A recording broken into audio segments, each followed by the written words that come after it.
In this example, we're going to compare two different distributions of data. In the left-hand chart, we have the grams of fat in each of the fish and chicken sandwiches that are sold at McDonald's, and on the right-hand chart, we have the grams of fat that are in the beef sandwiches that are sold at McDonald's. So we want to compare the grams of fat for the different types of McDonald's sandwiches. So we're going to make parallel box plots. I'm going to show you how to do this on your calculator. So on your calculator, what I'd like you to do is go to open a document, open a list of spreadsheet page, and make a list that's called fish, chicken, and another list that's called beef, and enter the data. So go ahead and pause your video and do that, because I've already done that, and then we'll go on from there. Okay, welcome back. Now I want you to open a data and statistics page. So Control Doc, a data and statistics page. So we're going to click here, and we're going to pick one of ours. So I'll just go ahead and pick the fish and chicken. So there's the fish and chicken data. Now what we're going to do is hover your cursor over the fish and chicken, but click on Control Menu, and then you want to go to Add an X variable, and then then select beef. So this puts both of them on there at the same time, and labels beef and fish and chicken, and also gives them different colors, which is really nice. So we have two comparative box plots. If we go to plot type, we could make this into a histogram, and we could have comparative histograms. But of course we want to do comparative box plots. So we're going to go to Menu, Plot Type, and Box Plot.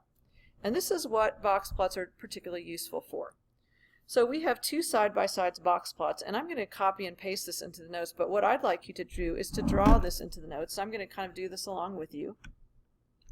I'm going to copy and paste it so I can see it while I'm drawing, because you can look at your calculator, but I can't. So I'm going to have this kind of up here as a reference. So when you have to do box plots with some data, you can always do them on your calculator first, which is really useful. So I already know a good scale. I can make my scale here go from about 5 to 45. So 5, 10, 15, 20, 25, 30, 35, 40, 45. So 5, 10, 15, 20, and so forth. And then I need to label on the side beef and fish/chicken. So you always want to label what your box plot is, and I also want to label my bottom scale, grams of fat, because that's what each of these numbers represent for the different sandwiches. So now I can go through, and I forgot to show you this on your calculator first. The 5-number summary will just pop up if you hover your cursor over this.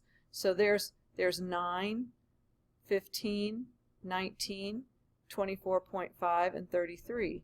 9, 21, 26, 29, 31 at the end of that, and then an outlier at 43. So what I'd like you to do is, using your cursor, hovering over that, let's draw the box plots the way they go. I didn't really warn you I was going to pause the video and draw my drawing, but once again, I can't look at my calculator on the other screen on my computer and look at this at the same time. So I stopped and got the numbers down and drew them. So you might want to stop and just pause the video, make sure these are drawn correctly, and then we'll do some comparing. So when you compare these, you want to look for similarities and differences. So one similarity I noticed is they both have a sandwich with only 9 grams of fat. And both of them, the majority of the sandwiches are between 9 and, this one's between 9 and 33, and this one's between 9 and 31, except for one outlier. So the overall range of grams of fat is fairly similar for both of those, with the exception of the one sandwich. However, there's a great deal of difference in the median. Okay, so the median number of grams of fat is very different for fish and chicken, much less than beef. We also see that the the majority of the sandwiches, 75% of the sandwiches have 21 grams in fat and above for beef, but only 50% of the sandwiches for fish and chicken are 19 and above. So we do see a distinct difference. So take the time to make some comparisons. Compare center, spread, the unusual feature of the outlier, and you might make some comment about shape a little bit too. And then let's write down what you think and then compare it to what I have. Okay, so here's what I wrote. The chicken/fish sandwiches and the beef sandwiches have a similar spread of fat grams, from 9 grams to 33 grams for chicken and fish, and from 9 to 31 grams for beef, with the exception of one very fatty beef sandwich with 43 grams of fat. However, 75% of the fish and chicken sandwiches have 5.4 grams of fat or less, whereas the distribution of beef sandwiches is skewed left, with more of the sandwiches on the high fat end. 75% have more than 21 grams of fat. The median fat content of the beef sandwiches is 7 grams higher than that of the fish and chicken sandwiches. So we have 26 and 19 here. 2. So in general, fish and chicken seem to be less fatty, although there are exceptions. So if you had, you could do other comparisons than what I did, but definitely use the fact that you've got quartiles, groups of 25% that you could say. You could have compared the middle 50%. You could have compared the upper 25 and lower 25. There's a lot of different things you can compare.